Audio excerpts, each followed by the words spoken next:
Okay. All right, welcome everyone. I am the Source. Joining me is Azaraki Dragon, and we are about to attempt to do a cast of a 5v5 match in Dawngate, which I don't think anybody has done yet. These are the two perspectives from LFDH and FDAT, two teams that competed in the Dawngate Stars League about 2 weeks ago. We've taken the two perspectives, put them side by side, and me and Azaraki are going to cast this game for you guys and attempt to keep track of two screens at once. It's going to be great.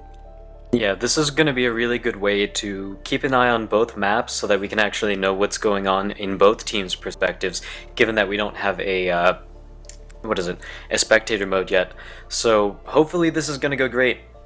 Hopefully being the keyword here. Yeah. This is like way back to the early days of League of Legends before we had spectator mode. Those were dark days. Do you mean like before the I mean summoner spell? before the summoner spell. Before the summoner spell. Oh man, how did you guys actually do that? VODs. You just take a VOD and you cast from one perspective and you do your best.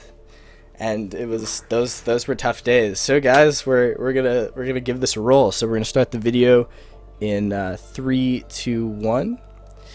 And like I said, this is LFDH, which is actually on the left side, and FDAT, which is on the right side. And this may freak you out a little bit, but the screens are a little swapped here. The teams are on opposite sides of the map. Because I couldn't get them to switch back and forth. Also, guys, these are two VODs laid next to each other, so they'll be a little off-syncing at times. Sometimes one screen will be a little bit ahead, but we tried to sync them back up together at the same time. So on LFDH's side, they're running standard comp, a little bit more of a standard comp. They're running Nissa, Viana, Amaranth, Petrus, and Fenmore. And on FDAT's side, they're running a little bit more of a non-standard comp with Ashabel, Desecrator, Kel, Kagan, and Moya. So let's talk about this for a sec. Obviously, you already stated LFDH is running a little bit more of a standard comp, and they have their ranged physical carry, which is Nissa.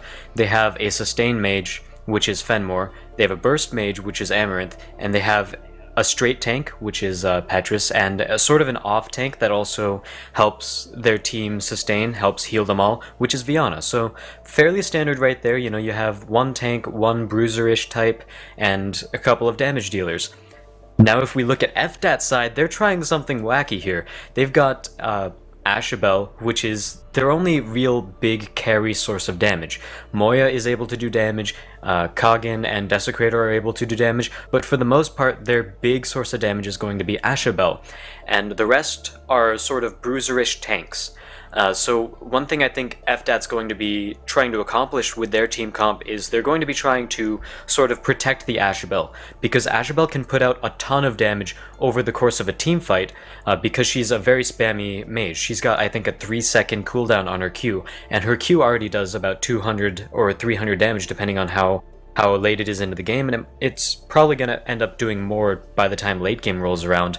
But past that, she doesn't really have too much in terms of her escape mechanic. She can knock everyone back away from her, but that's not really too much of a big escape move. Not something like a blink or a dash or something like that on her kit. So she's really going to be relying on the rest of the FDAT team to sort of protect her, and that's really what I think they're trying to accomplish with this super tanky, super bruisery brick wall frontline comp.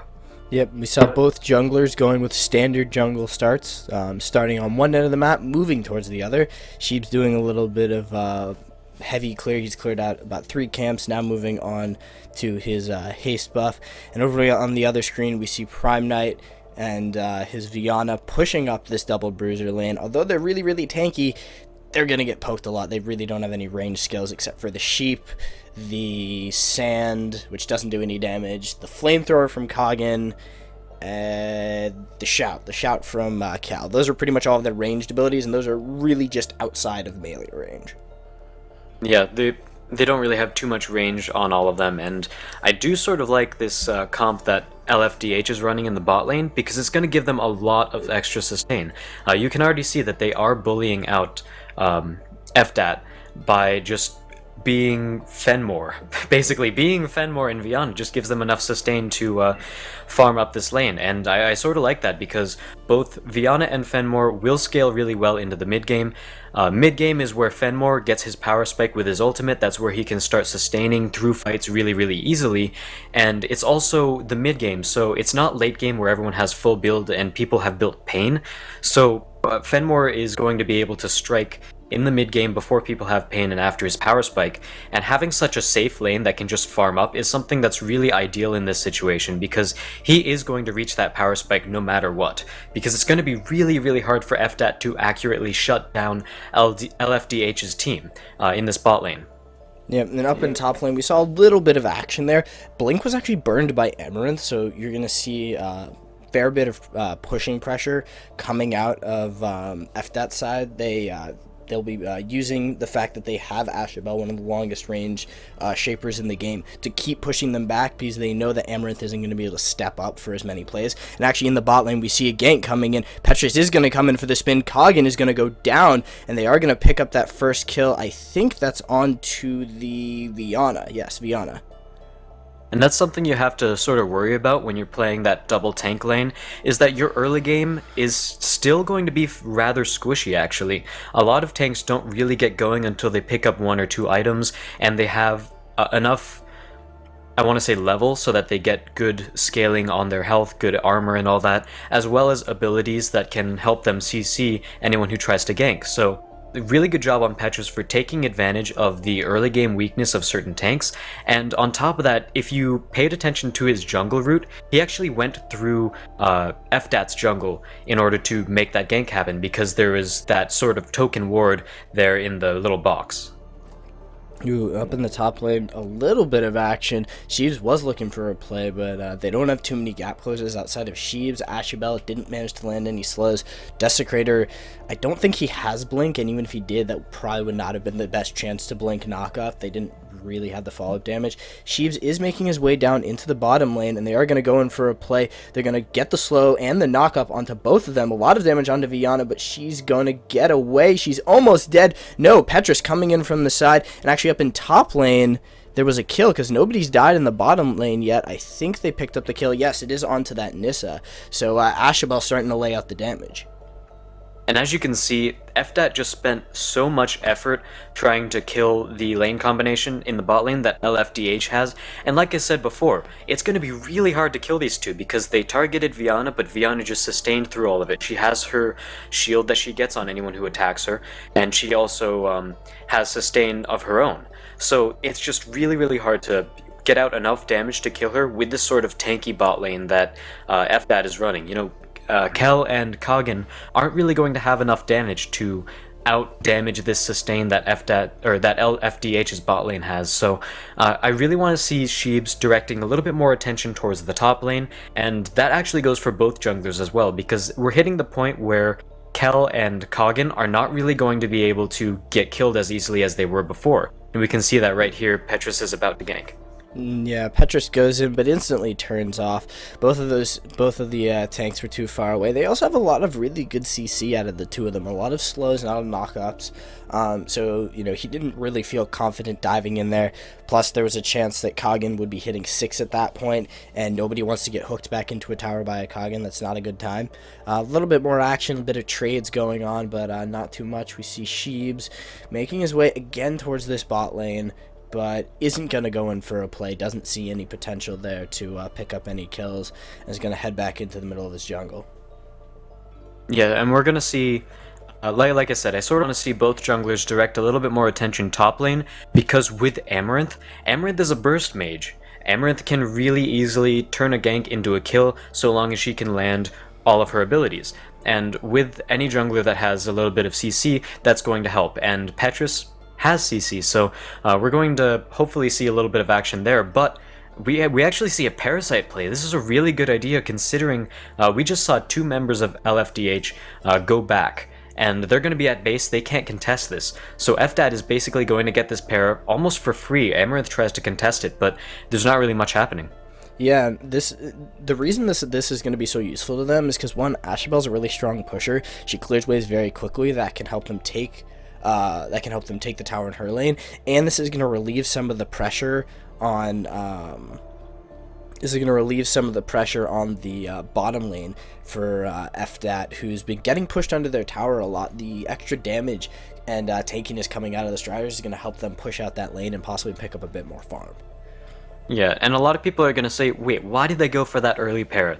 All they're going to get is Striders, they don't even get the bonus, and they're just going to give the other team some extra vim because of the Striders. Well, that's only true if you don't actually do anything with your Parasite. The Striders really help you push out, and like Braun said, FDAT's going to have a really easy time sort of pushing the top lane because Ashabel has such great clear. Now they're going to be able to put pressure, and eventually that bind is going to go down. And the benefits actually already pretty low right now. I think I was able to see it off the tiny, like, little bit of edge corner of the left screen. That binding's already pretty low. They may even get it soon with some Striders. Actually, a little bit of action in the bottom lane. Both ultimates popped from LFDH's side. Not going to pick up a kill, though. Those tanks are still just not going down.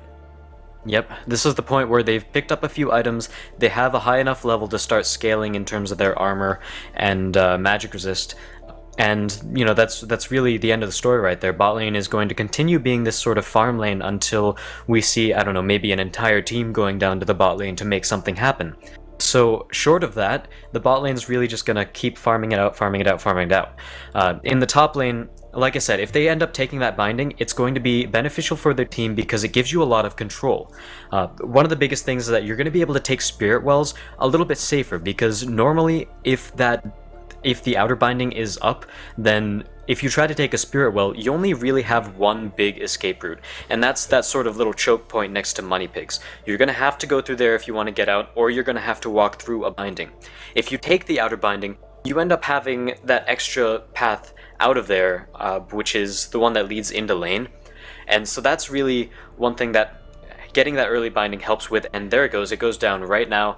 You can see it as that text scrolls across the top of the screen, and you know, there goes a little bit of control for their team. They're also going to be able to secure the power buff if they want in the top lane. So really good play on that para, and it's going to lead to a couple of more map control advantages over on the side of FDAT.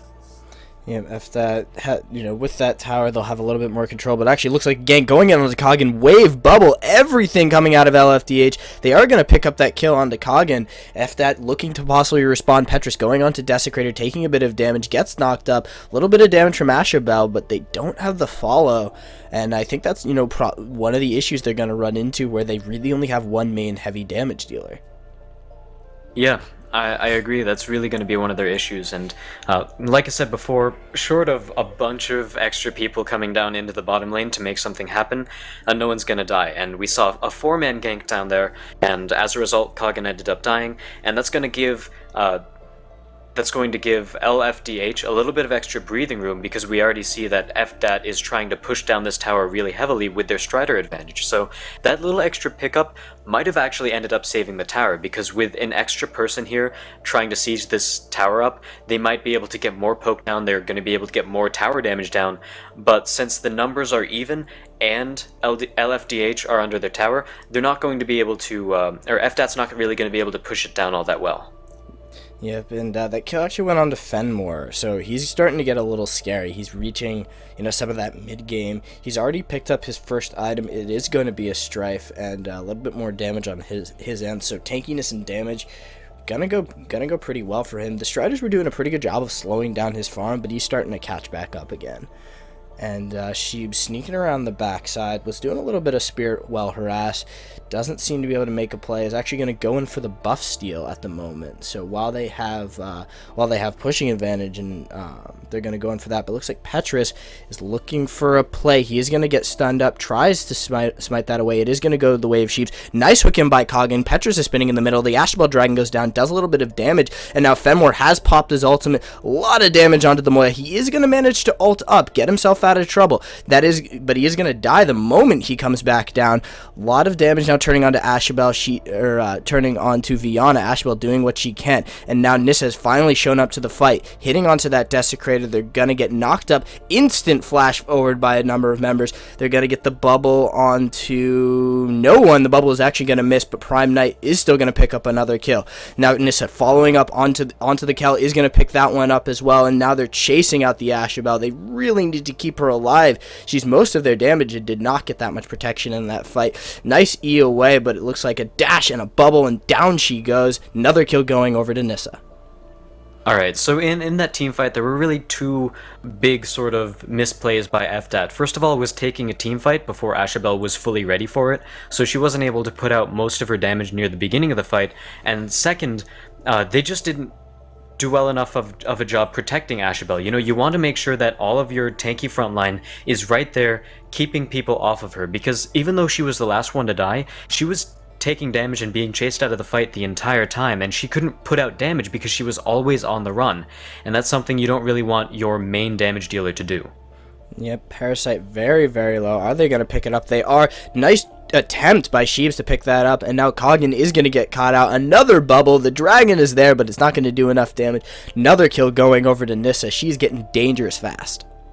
And LFDH doing a very good job of taking that Parasite right after the play that they made, and perhaps FDAT should have been a little bit more careful when they invaded to try to steal that buff. You know, forcing a team fight while Para is up or about to spawn is always a risky play, because if you lose that team fight, that's basically a free Para for the other team, and we can see that right here. So now LFDH is going to have their own little source of pushing power, and let's see what they'll be able to do with it. I think since it's around mid-game, we're going to see a lot of people trying to group up and start pushing lanes all together now, rather than, you know, going back into their lanes and just sort of laning, because that's another big sort of problem with people thinking taking Para only gives the enemy gold. Well, if you just keep on going on about your lives as normally, just as if nothing happened, then yeah, the lanes are going to be stagnant, you're not going to get any advantage out of the Striders, and that's going to be able to give them a little bit more gold. But in this case, they want to start pushing the lanes with Striders in them, and they're going to be wanting to start taking towers. Yep, but a lot of wave clear can slow down any sort of Strider pushes. We saw Coggan doing a little bit there to clear that out with his flamethrower. But I think Fenmore has a little bit more pushing power. He's pretty much clearing out this wave almost instantaneously. A little bit of action up in the top lane. Sheebs coming in from the side to possibly make a play. Nissa's going to run away, though. She's going to get too far away from him, and nothing going to happen there. Actually, rotation from LFDH. They're rotating 5 members into that top side of the map, and they're going to be looking to either make a gank or push in that tower very, very quickly now that they have that Strider advantage. Petrus making his way around the backside, looking to make a play on the Sheep. Starts doing a little bit of damage. There's a little bit of a duel. A lot of members going forward. Instant wave coming in, and they're going to pick up another kill. Again, onto this Nissa. Fenmore did pop his ultimate, I think. It is down. Yes, so much burst onto that Moya, and now it looks like they're going to go for the Spirit Well. And as you said, the kill goes on to the Nissa, which is something you... Nissa. Nissa. Who was it? Someone from Waystone actually cleared that up and said it's Nissa. Alright, so the kill goes on to Nissa, so she's going to be scaling into late game even better now, and given the fact that she already has a massive haste buff in her kit, it's going to end up doing a lot of damage. Ooh, Ashabel looked like she was caught out there for a minute, instantly pushed him away. Nice double knock-up coming out of those double bruisers to stop the attack from LFDH, but they will get the tower. Those Striders doing a lot of work, and we may see an instant rotation of 5 members into the bot lane to try and push down that tower as well. Yeah, and as we saw before, LFDH, they sent a couple members of the team into the enemy jungle to just try to... They weren't necessarily looking for a fight, even though they had the numbers advantage. The biggest thing they wanted to do there is just start posturing, start flexing their muscles, and basically telling FDAT to back off of their tower. We're going to take it, and there's nothing you can do about it. And that's exactly what they did, and they got a free binding off of that as well. So really good rotational play from LFDH. They're doing a great job at that. And now we're going to see a 5v5, I think, in the bot lane. I think all of the Shapers are here. So hopefully we'll be able to see a good team fight here. But at the moment, people are just just playing it a little bit safe, staying underneath tower, and ooh, we might see action here. Yep, jump in, going into the bush. Looks like Moya, did he steal that away? I can't tell. Yes, Moya did manage to vanquish that away from Petrus, so a nice buff steal for pretty much for free. They were able to go in and pressure him, and Petrus getting knocked up, looking for a little bit of a fight. Sheaves is a bit out of position. He's on the back end of this team, is going to move his way around the curve of the jungle and get back to being grouped up. Now LFDH looking to fight. They really want to pick a fight, so they're going to force the objective on the Spirit Well. Yeah, this 5-man roam over to the Spirit Well. Like you said, they're trying to force the objective, but more so they're trying to force a fight, and they might just get it here. Yep, Sheeps going into the middle of the fight. The Dragon is going to hit onto 4. A lot of damage there. Sheeps is very, very low. Is going to not get picked off yet. Nobody has died yet. There's been a lot of diving. They won't get the Ash Bell. She's going to blink away. Kel is off to the side. Still nobody down. Wait, no, Sheeps did go down. They did manage to chase him out around the back end of the Spirit Well, and I believe that kill again went over to that Nissa. That was a really crazy team fight of just basically, as soon as the team fight landed, everyone sort of split up, and part of that is due to the displacement abilities of both Kagan and Petrus. Those are able to knock people around and disposition them and, you know, force them to be where whichever shaper it is wants them to be. So that fight ended up being a scatter fight, and in a scatter fight, FDAT is actually at a little bit of a disadvantage because, as we said before, we want that frontline brick wall in front of Ashabel, and if the team fight is scattered, then Ashabel is not getting that. So off of that play, LFDH is going to look to go for a para, and they're going to be able to get it without being contested. No wards on FDAT's side to see it, and LFDH just walks away with a free para off of that team fight. They also got the Spirit Well in that. Somehow they managed to pick up the Spirit Well as well. Wow, I didn't even notice that. Yeah, so they got the Spirit Well on top of that, which is really good. I'm sort of wondering how they managed to do it. I think they might have just stayed at the end of the team fight just a little bit longer in order to take that. But yeah, that's another economy lead for them. And LFDH is looking at a very good spot in this game. And the only person whose score we can really see right now on their side is Prime Knight's Fenmore, and it looks like he's 3-0-6. I can't really read that too well. 306, 308, something like that. He's doing well. I think it's 3-0-8. Yeah, either way, a lot of kills, a lot of assists, and 0 deaths. He's going to be really scary, especially since we are in that mid-game phase that I was talking about before. People are, you know, around between level 11 to level 16. That's really where the mid-game phase is at its peak.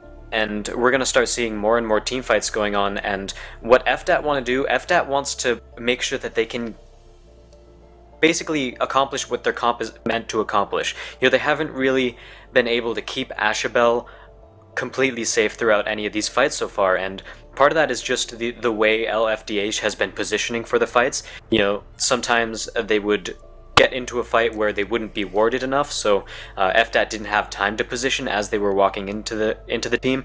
Whatever it is, and wow, LFDH actually just going to straight up force this tower really aggressively, tanking it up a little bit, and the minions are here now, but Kagan is there as well, so not really too much is going to happen off of that. Yeah, an instant rotation coming out of FDAT to shut down that push. For now, I think we'll look to see possibly a play around a Spirit Well. It will be the next fight, or actually a free Spirit Well. I don't think FDAT's really in a position to go over and contest that. So another Spirit Well going over to LFDH's side. Most of them are locked up right now. 2 of them are locked up right now. So we're just going to see a little bit of farming, reposturing, and waiting to see where LFDH sets up for their push. Yeah, this game is going to be it's basically LFDH's ball. It's on their side of the court now. They can do whatever they want with it because right now they have Para's not going to be up for another 4 minutes or so. I don't remember exactly when it went down. But it's got a 5-minute timer, so there's still got a lot of time before that actually becomes an objective again. So while they have Striders, they're just going to start pushing. They're going to say, all right, we're going to siege this. You guys can teamfight us if you want, but we're probably going to win. And that's really what they're saying right now with their positioning. You can see they're really aggressive. They don't have minions here, but they're still just standing right there in the middle of the lane, ready to take a fight if FDAT makes a misplay of any sort. Yep, and LFDH pressuring forward. FDAT was able to take back one of their Spirit Wells, so a little bit more of an economy game back towards them. A little bit of damage down to the Fenmore, and you see that Mortal Strike symbol above his head. Ashabel has got a pain. That was something that they desperately needed to be able to shut down Fenmore and really sort of cut through Viana's healing as well. Yeah, and both of those are going to be stifled. Oh, but looks like we have a fight over on Sheebs' side. A little bit of a delay there. The dragon is going to come in. A lot of damage going down. Nobody has died just yet. Everyone has been forced out of that fight. A lot of ultimates were popped. Wave. I think everything on LFDH's side was used, and Kagan and Kel are the only two remaining ones with ultimates. A little bit of a screen glitch there. But nobody died, so not too much lost in that fight. And for the most part, LFDH ended up on top of that fight. They ended out they're ahead in that fight. Basically, it's worth it for them because they still have a lot of health, and multiple members of FDAT were forced to go back off of that place. So, as such, they're going to rotate to this bot lane tower, and they're probably going to get it, but LFDH going to be back nice off. Hook, gonna pull a lot of people back in. Fenmore taking a ton of damage. He is going to go down. Now they've turned their sights onto Petrus. It looks like the ultimate from Moya is gonna pick him up. The rest of the team has left him. They know he's gone, and they're gonna finally start to get something back. FDAT picking up another kill. Really good play on FDAT's part to just rotate instantly as soon as they saw LFDH try to push the bottom lane, and part of the reason for that is because if they would have taken any longer to do that, LFDH would have just been able to take that binding, but you know, one thing that helped that fight in FDAT's favor was LFDH just being a little bit too greedy for that tower as well. They ended up tanking the binding for a little bit on top of that, and FDAT might be looking to go for a para play. LFDH, they still have one member, but two members down, so they might be able to do this. LFDH's jungler, Petrus, is not alive either, so this might be a free para for FDAT. Yeah, looks like LFDH did send forward their Amaranth to try and slow it down a bit, but I'm not sure how much she can do. Ashabel is there and doing tons of damage, forcing away the Amaranth and the Viana. FDAT did pick up a Spirit Well before the fight started, and I don't think anyone's going to be able to make it there in time. Petrus is back up, but he hasn't been able to step in, doesn't think it's safe enough, nor did Nissa to try and use her ultimate, and that is going to be a Parasite going over to the side of FDAT. So again, we see para, and we're going to want to see a little bit more pushing. The outer bot lane tower for LFDH is still up, so I think that's going to be where FDAT's focus is going to be, but hopefully LFDH ends up predicting that, and I think they already have sort of said, alright, they have para now, they're going to start trying to force this bot lane tower. We should push out the wave to make sure that they have to spend time clearing our waves before they can get to that binding. And they're doing just that, and even now, there are no minions here. There's absolutely nothing for Fenmore and Viana to do, but they're staying by this tower, which is really important because as soon as the minion wave is going to get there, they're going to be able to clear it, and they're going to be able to keep pressure off of this tower. Yeah, we see Sheebs doing a little bit of jungle clearing, something he hasn't been able to do in a long time. And they're actually, I think, giving the haste buff over to Ashabel. Yeah, so because Ashabel is pretty much their main source of damage, they want her spamming out as many abilities as possible, giving her a little bit of haste, trying to drop that 3-second scale to a 2-second scale. Get as much as they can out of that, and really use her to spike out and just, let her artillery from behind her brick wall. Alright, and things have sort of gone back to normal. People are going back and buying items. Minion waves are sort of stalled in the middle of the lane, and at this point, both teams are basically just waiting it out until they can group up. Because we saw Sheebs, he went back. So FDAT, before they force anything, they're going to want to wait until Sheebs is ready to fight again. And it looks like that's going to be after he clears a few jungle camps.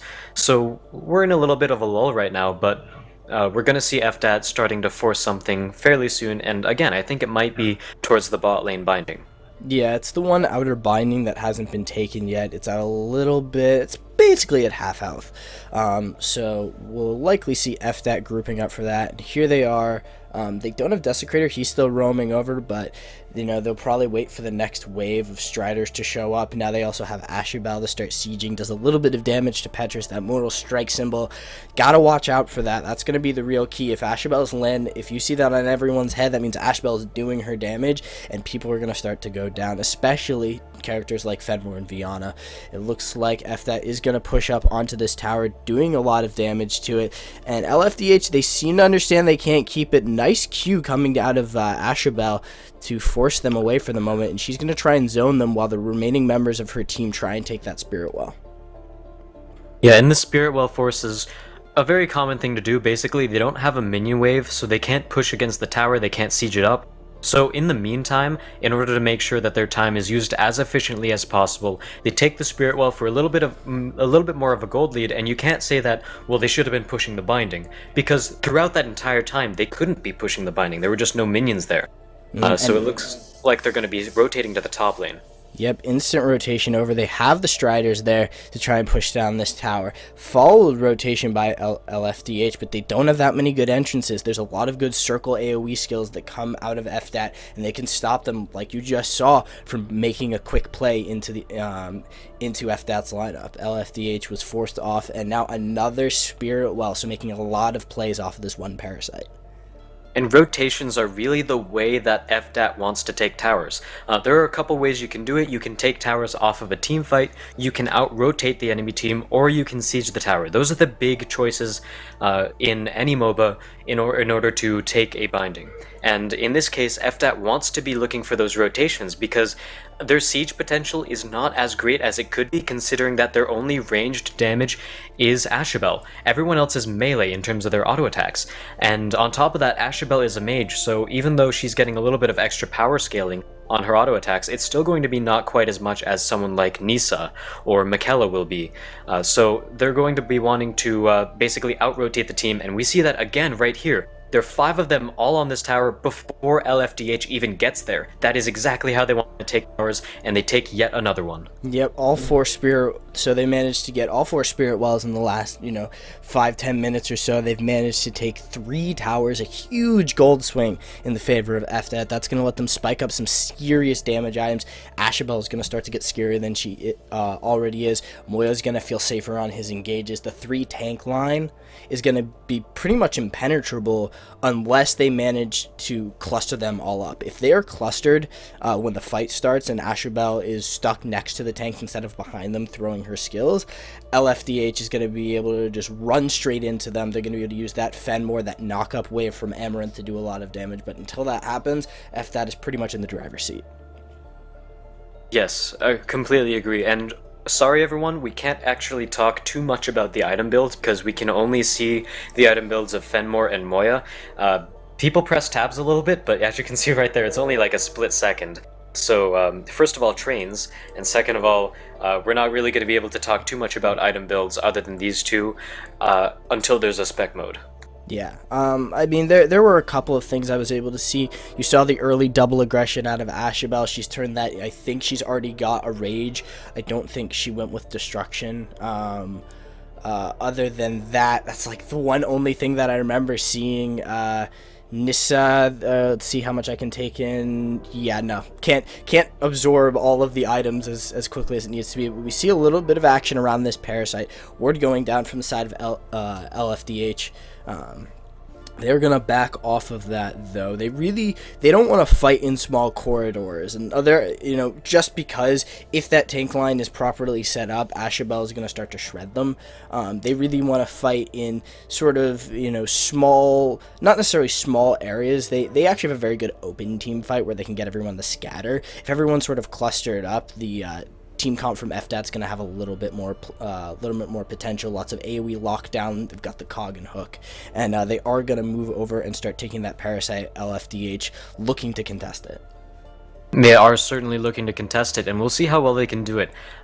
FDAT has a really big tank line, but here's the initiation. Yep, Amaranth goes in, instantly stasis away, Fenmore into the back line, a lot of damage being dealt, Petrus is spinning through, and they're chasing down onto the Ashbel, Fenmore trying to get on top of her, Nissa is still alive, she hasn't taken too much damage, and they are going to start picking up the double kill, Nissa starting to do serious work, she does go down, yes, Nissa is down, but there's enough damage out of the remaining members, mostly the tank line plus the Fenmore, to slow down this Desecrator. Petrus doing what he can, has a little bit of damage, and is going to pick up the kill, and that is a 4 for 2?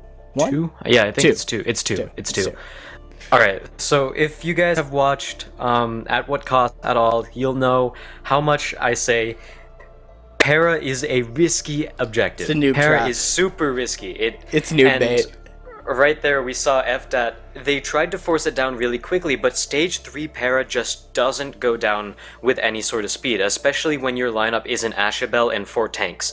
So unfortunately, they weren't able to burn that down fast enough, and LFDH just managed to run into that team fight and basically steamroll it. And on top of that, the thing about Para is that it forces bad positioning if you're trying to take it.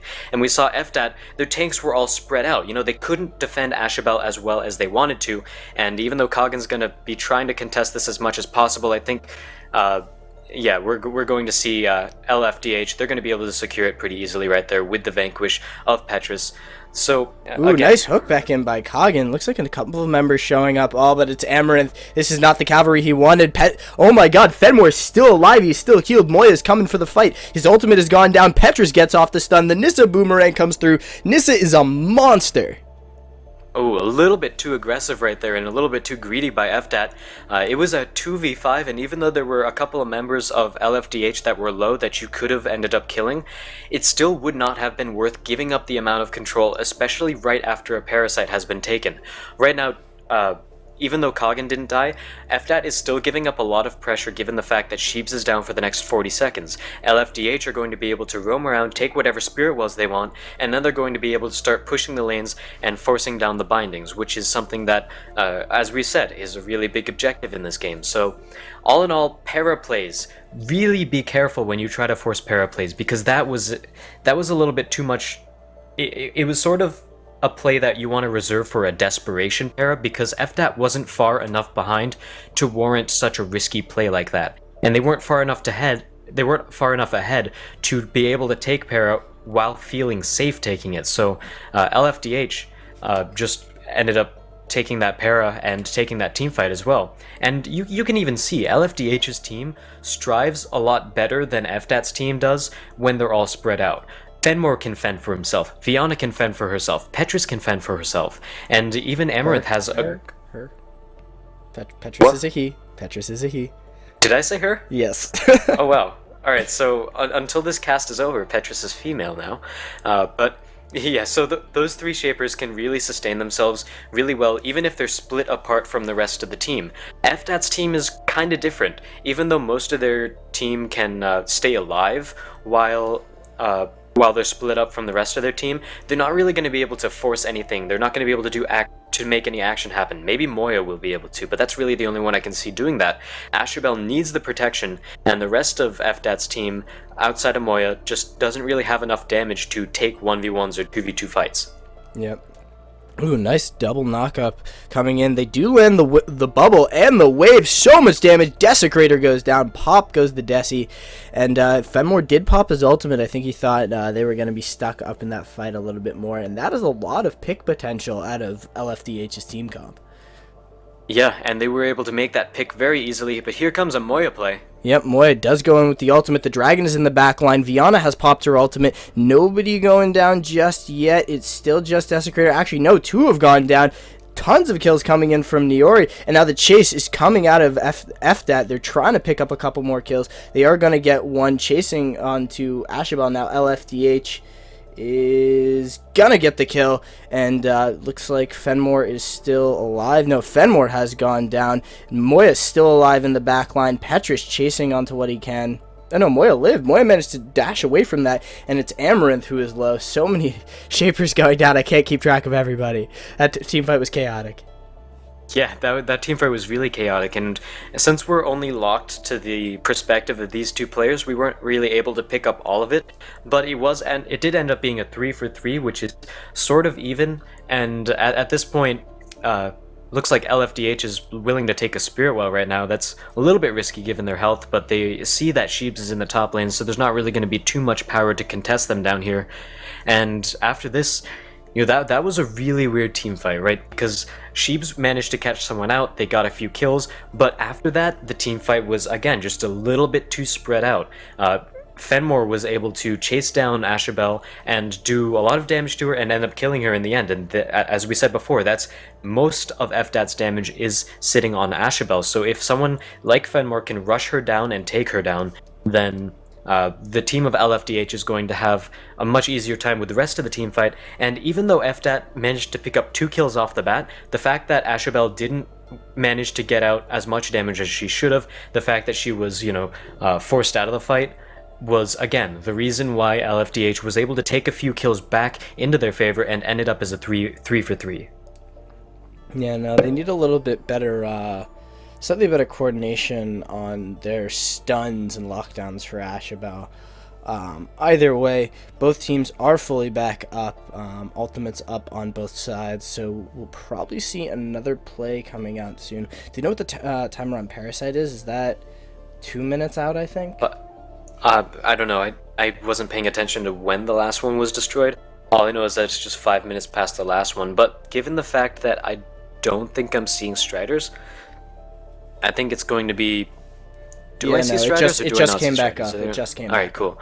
Because 1 minute after Striders wear off is when Parasite respawns, so you can usually use that as a gauge if you forget the timer as well. So that's a little neat tip slash trick if you're playing Dawngate. If you want to know when Para's up, just look for when Striders despawn. 1 minute after that is when Para will be up. If the other team takes it, you're not really going to be able to see in their base for when the actual first wave that doesn't have Striders gets knocked out, but either way, you can still use it as sort of a gauge to know when Para is about to come up. Yep, and both teams on the opposite sides of the map. They both want to go clear the other ends, but looks like LFDH looking to make a play onto this binding. Rotation coming out of FDAT. No one going in for the engagement yet, but Amaranth did take a free tower shot there, so she's at about half health. They're going to need to be careful about their play. It actually looks like LFDH is going to be backing off. Both teams look like they're just going to back off, like you said. And, so far, not too much is going to happen. Oh, they're going to be able to catch Desecrator. Yes, nice knockup by Desecrator, taking a little bit of damage. Another tailwind has been popped, and the Dragon is going to get shot around the backside. All members from both teams are here, and a bit of disengaged, no one managing to catch anyone out. But it is going to result in a resilience buff steal, so, point LFDH. Yeah, that was about to be a really good fight for FDAT. The only problem was that they did not have a ward in that bush that's on Sheeb's screen right now in the top left, or on the top side, that bush right there. The fact that they didn't have that ward, it meant that even though they were positioned pretty much ideally for their team, Amaranth was in the back and they had the 5 tanks right in front of her, they couldn't see anything, which you never really want to face check a bush, even if you're a tank, because that ends up giving up a lot of control, because you just don't see what's beyond that. You don't know what their positioning is like. So they were sort of forced to back off of that engagement even though they had good positioning, which is a little bit unfortunate there, but at the same time, nobody really died during that fight, so it wasn't necessarily a bad thing either. Yep, a lot of towers down. We haven't seen that many. There's, I think, only one more outer tower. Yeah, that one remaining outer tower for FDAT is the only one up. And before anybody tries to break the base, a little bit of damage onto Sheebs, a little bit of spin to win coming out of Petrus. Isn't able to lock him down, though. Sheeb's really not their primary kill target. Certainly not, and again, we just see both teams sort of posturing around a little bit, neither one really looking for an engagement. Sheebs is going to want to stay in front because he's one of the big initiations for FDAT. If he can catch out someone like Fenmore, or a better target would probably be Nisa or Amaranth, but because if he pulls back Fenmore is going to be able to ult, and I think does he have stasis? Yeah, he has stasis, so Fenmore's actually a horrible target now that he picked up stasis, because he's just going to be able to pop his ult and stasis in the middle of the fight and basically just live, so don't want to be going for Fenmore actually, but he does want to go for Nisa or Amaranth because those two are squishy and they're also high damage dealers, so take one of them out and you're reducing LFDH's damage by quite a bit. Yep, and still no fight, just continued posturing. They are going to start to move over towards this parasite. They put the ward down. They seem to be thinking about it. They probably know that they're warded out. At this point in the game, there's always one person getting a ward on a parasite. And again, back up into this top lane. We'll see whether or not we get maybe a flash engagement out of Amaranth, maybe a blink wave could set up the fight, or maybe a blink suppression out of Viana is another possibility. But actually looks like everyone's just going to back and buy items because we've got a bunch of Vim. I think I see Fenmore sitting at about 1900 Vim, and he's going to stay and get some more. 2000, yeah. He's going to stay and get some more. Stay. I think part of the reason that they decided to stay is that, alright, Nisa goes back, that's just one of us. The other four of us can contest Para if someone decides to try to take it. So if they set two people back, then it would be so much harder to contest for the Para, but right now they still have enough control. And now that they see that most of FDAT has gone back, Prime Knight's going to be able to say, alright, FDAT's going back, Nisa's almost back into the team fight with us, I can go back now. So he's going to spend all of that gold, all of that Vin that he had, rather, and he's going to be good. And with that big standoff, I remember earlier in the game, the roles were kind of swapped where FDAT had a little bit of extra map control over LFDH, but it was still that sort of 5v5 standoff. But FDAT went for the Para and they lost the Para. I like how LFDH didn't try to force that Para. They didn't make that extremely risky play to go for Para, and rather just continue to basically continue the standoff. Because at this point, both teams should know that if they go for Para as a 5v5, the Para's you're going to end up losing into that that fight. Fenmore. Looks like Sheeves is going to try and get into the back line. Doesn't manage to get on Amaranth. A little bit of a knock up there. Nissa coming in from the side. Does some damage, and we're back to the standoff. Back to the standoff. It's like Back to the Future, but there was a joke there. I just don't know what to do No, with it. that was just bad. It was pretty bad. It'll be all right though. As we see, this is why before I said, hey, you should be the one to make all the puns and the jokes and stuff, because I can't do it. It'll be all right as we see LFDH making a little bit of a play. Bit of damage going on to Fenmore. He's gonna trade a bit out. Kel jumps over that wall and repositions with his team, and looks like there really aren't that any objectives for LFDH to try and take right now. They control 3 out of 4 Spirit Wells. They're really just positioning around the Parasite, and there's the call, and they instantly start trying to burn it down. They actually do a lot of good damage to Parasite. They have an AD carry that adds a lot of good potential, and they also have some life drain potential. They are going to pick up the Parasite. The Dragon has gone through a lot of damage onto the back line. The wave comes through, and they're starting to cut onto Ashabel. Ashabel has gone down. Nissa has picked up another kill, and now it's just absolute pandemonium. They've turned on top of, I can't tell who that is. He's green. Oh, it's Kogan. They've turned on top of Kogan. They pick up the kill. And that is going to be another kill for LFDH. That is actually 4, and they're going to push into the base. 4 for 0. They're going to get so much control off of this. I think they can take the rest of the bindings on the map. They might not be able to end it yet, or actually 50-second spawn timers. This is going to be close. They might be able to do it. We're also going to have to see if Desecrator can defend their base at all. Looks like they're going straight for Bubble Core and sending Nisa down to Laser Core. That's really an efficient way to do it. Send your highest structural damage, which is generally going to be your AD carry, and that's going to be sent down to the Laser Core, and I think they're just going to be able to end it right here. 30 seconds at the timers for everyone else. LFDH is targeting down the core, and it looks like they're going to be able to take the Guardian, and LFDH wins this game. Yep, LFDH taking game 1 of this best of 3. Just so you know, guys, again, that little bit of syncing issues, that occasional jump and glitch, we're about to see one of those. So this is a bit of a syncing issue that occurred, swapping between the games. It will resolve itself, and when we get into game 2, everything will be nice and evened up. So as you guys can see, the timers are there. There's about a 3 to 4 second difference. It's actually going to jump a bit in a minute, and we'll be able to see, we can actually see both teams' team comps right now. We have LFDH again running that Nissa